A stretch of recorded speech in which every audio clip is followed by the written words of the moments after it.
大家好，歡迎收睇今期嘅財經坦白講，我係 Arnold。我係 Simon。我係 Cindy。咁今期咧，我哋同大家講講呢個環保啦。咁其實呢排咧講起環保咧，對大家影響比較大嘅都係香港嘅呢排一啲政策啦。譬如呢個走塑令啦，咁4月尾開始㗎啦，咁有6個月嘅適應期嘅，咁有啲餐廳都已經好多，即係我發覺好多餐廳已經轉咗用呢個環保嘅餐具啦。咁大家可能都有啲體會嘅，就用翻呢啲紙嘅飲管啊，啲餐具嘅時候好似就好快冧咗，跟住啲叉又叉唔起啊，啲飲湯嘅又好快冧咗啊，啲匙羹。我覺得最大嘅問題係飲即係食嘢嗰陣會有紙味咯。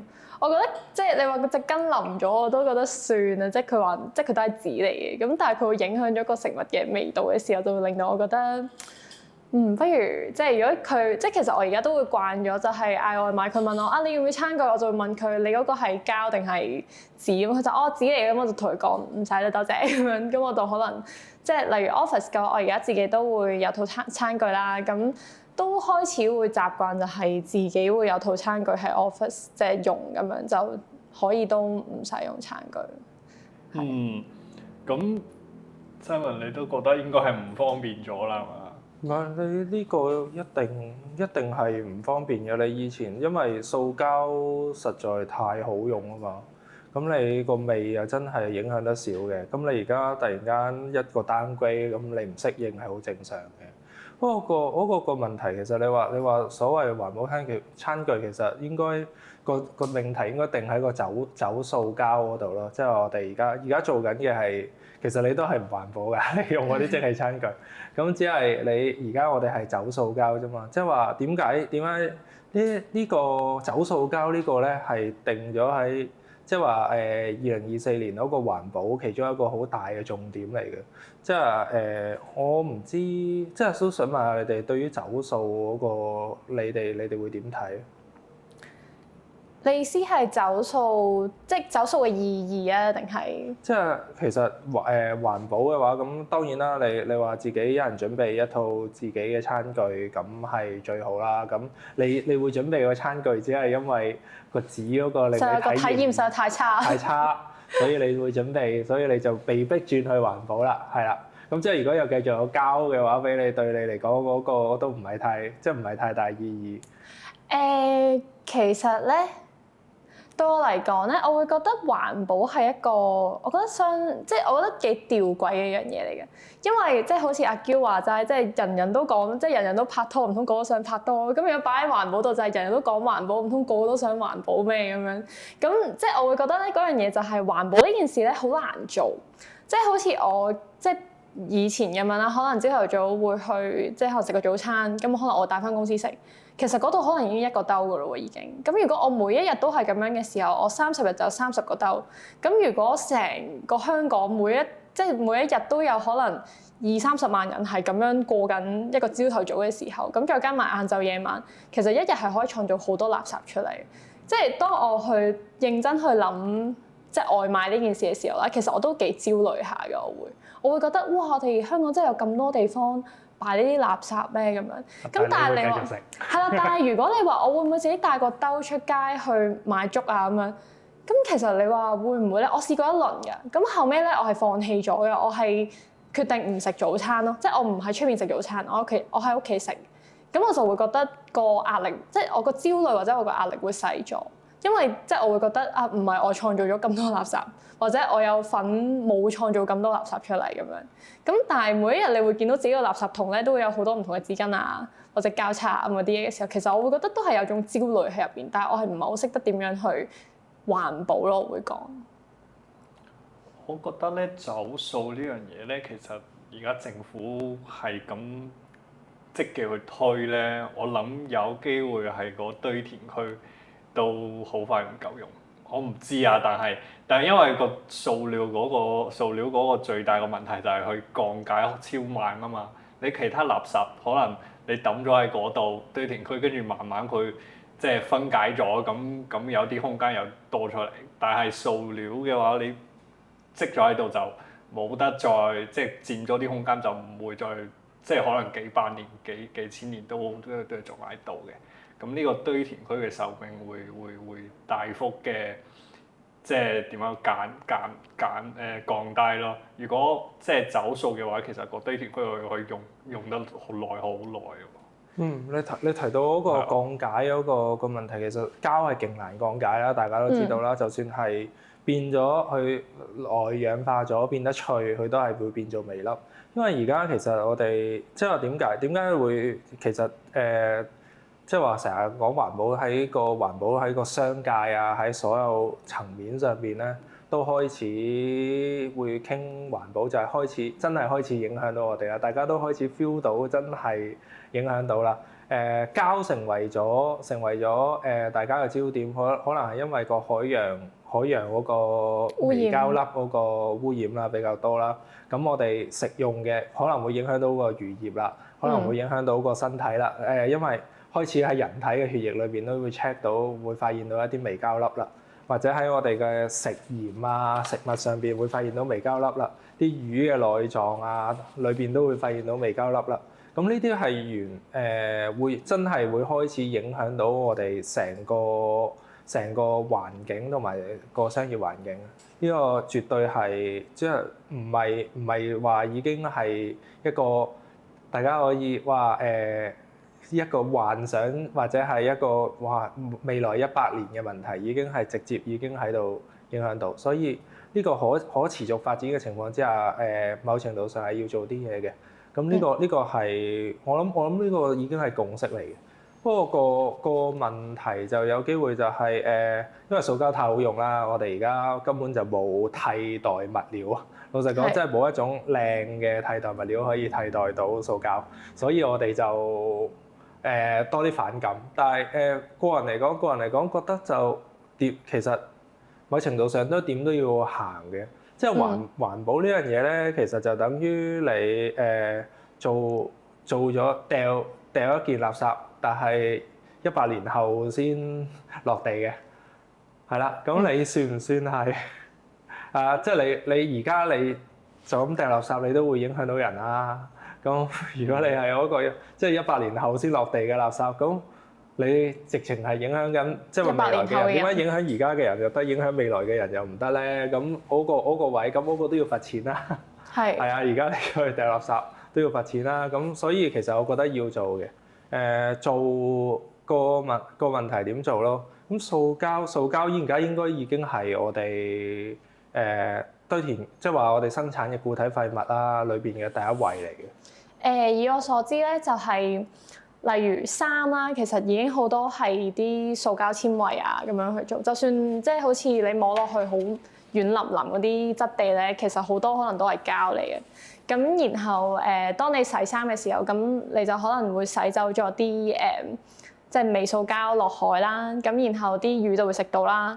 咁即係你又自己食翻啲魚啦。咁其實嗰啲微膠粒就好多時候都係呢啲地方度嚟。咁我自己有去過做一次嗰啲海灘嗰啲執垃圾咧，其實你會見到好多都係膠樽啊、電路板啊，或者係即係基本上都係塑膠嘅嘢比較多，會浮過嚟我哋香港啲海灘度咁樣啦。咁所以其實即係呢一樣嘢咧係真係影響得好犀利嘅。咁令到我咧有段時間咧，其實我睇自己買衫嗰陣咧，我都會睇可能啲標籤。究竟我買呢件係咪全棉嘅咧？咁樣咁，但係當你真係將所有嘢變成全棉嘅時候咧，你就會發現，哇！你可以選擇嘅嗰個，即係嗰個範圍咧，會突然間縮細咗好多。即係基本上唔會買到啲好靚嘅衫，都係啲好即係可能好基本裝啊呢一種，你先可能買到全棉嘅呢啲咁嘅質地咯。咁所以我覺得你話有冇可能可以即係取代，即係可能有冇一啲新嘅物料可以取代到塑膠咧？咁我覺得係需要，可能真係需要 business 去推動呢一件事咯。即係會唔會可以有多啲人去即係投資去睇下有冇啲環保嘅物料可以俾到大家有更加多嘅選擇咁樣咯。因為我覺得呢個其實係即係裏邊你話走數呢樣嘢，其實裏邊都有啲好有趣嘅一啲現象嘅。即係例如我哋2005年開始膠袋要收費啦，咁收5毫子嗰陣時咧，係其實冇跌過喎個收，即係個膠袋個用量啊，整體用量係冇跌過喎。但係3蚊咧就開始跌啦。哦，咁所以係價錢問題。係啊，即係你可以咁睇嘅，即係話嗰個你真係想去跌嘅時候，你其實會唔會係即係話去到測試翻個市場可接受一個膠袋嘅水平咧？即係點解政府一開頭嗰陣時都話要2蚊啊？跟住慢慢又唔提咧？就係因為1蚊都跌咗咯，咁其實都唔使再加到2蚊啦咁樣樣。咁呢個又會係一個好得意嘅大家一個心理嗰個定價嗰個問題啦。即係嗰個可能其實你嗰個，如果你推嗰個未必即係話推嗰個走數嗰樣嘢，會唔會係塑膠你會貴2蚊咧？即係有陣時你去出去飲嘢話膠杯貴2蚊，咁你就可能會有啲考慮，貴2蚊。咁嗰個層面係會唔會係我度會可以着手去真係減少咧？因為其實老實講，我覺得嗰個即係你用咗木啊，你用咗紙啊，其實都唔會環保咗去邊？去環保咗太多嘅。即係如果你純粹係提倡嗰個環保嘅話，就真係咩？我係有睇過咧，有人有研究過，就係即係木質嘅餐具係咪真係好過膠嘅餐具啦？咁因為咧，其實你種一棵樹，即係啲木通常係棵樹度嚟噶嘛。咁你種一棵樹，其實你都需要好多即係輸入喺入邊嘅，即係可能你要種棵樹啦，你要等個時間啦，即係就算可能你唔使種咁耐啦，你可能種竹製嘅，竹可能會快少少啦。咁但係其實佢裡面投入嘅成本可能都比膠多好多。咁其實中間呢度都有好多碳排放嘅，即係唔係淨係講話我哋即係可能膠同木之間最唔同嘅地方就係即係木係分解得快啲，咁膠就分解得冇咁快。咁而家如果你話好似即係紙餐具咁樣咧，或者嗰啲紙碗啊呢一種，即係你會見到咧，佢入邊通常都會有層膠膜噶嘛。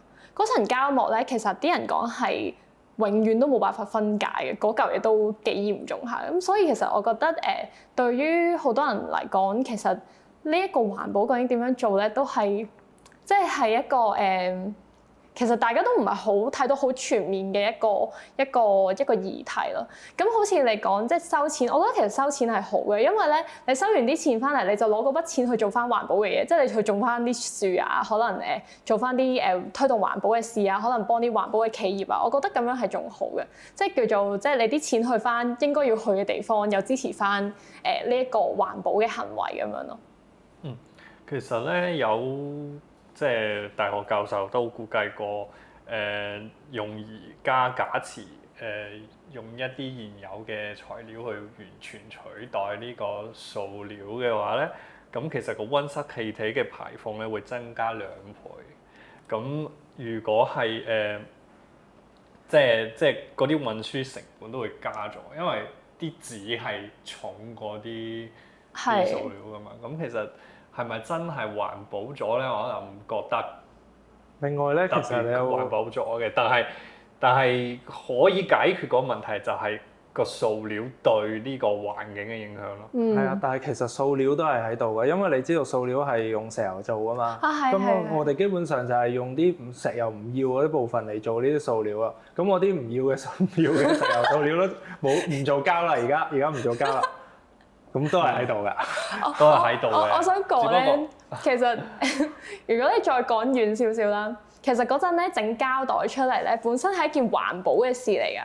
咁嗰個係大概可能100年前或者100幾年前啦，有一個科學家，咁佢就見到有好多呢啲例如石油煉出嚟嘅廢料嘛，咁佢就覺得嗰陣咧就啲人都係用紙袋比較多，紙袋好容易穿啊，或者佢嗰個唔夠耐用，咁佢就發明咗膠袋出嚟嗰陣咧，佢其實好開心啊，佢覺得哇，終於有樣嘢可以即係叫做環保啲啦，唔使斬咁多樹啊，或者係啲紙袋即係嗰個耐用性會高好多啦。咁佢係冇諗到嗰樣嘢咧，就係即係啲人就好貪圖呢一個膠袋嘅方便，變咗就係佢可能本身個膠袋最少要用5次嘅，咁其實啲人可能用一次兩次就已經掉咗，咁呢件事係佢冇諗到嘅。咁而家就變咗紙袋又翻嚟取代翻呢一個膠袋咁樣啦。咁甚至即係再之前，即係環保袋嚟取代膠袋，其實我都覺得係一件好失理智嘅事嘅，因為環保袋其實成個製造嘅成本甚至比膠袋更加多噶嘛。咁你講你係咪真係即係每個人都有個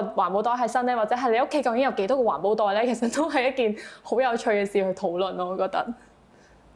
所以其實最後尾都係嗰個源頭嗰個問題啦。其實就係啊，即係嗰個會有少少治標唔治本，但係冇嘅都大家其實我覺得都係一個一個契機啦，可以去真係減少翻諗一諗。既然紙嘅餐具唔好用，不如唔好攞啦。係，冇錯。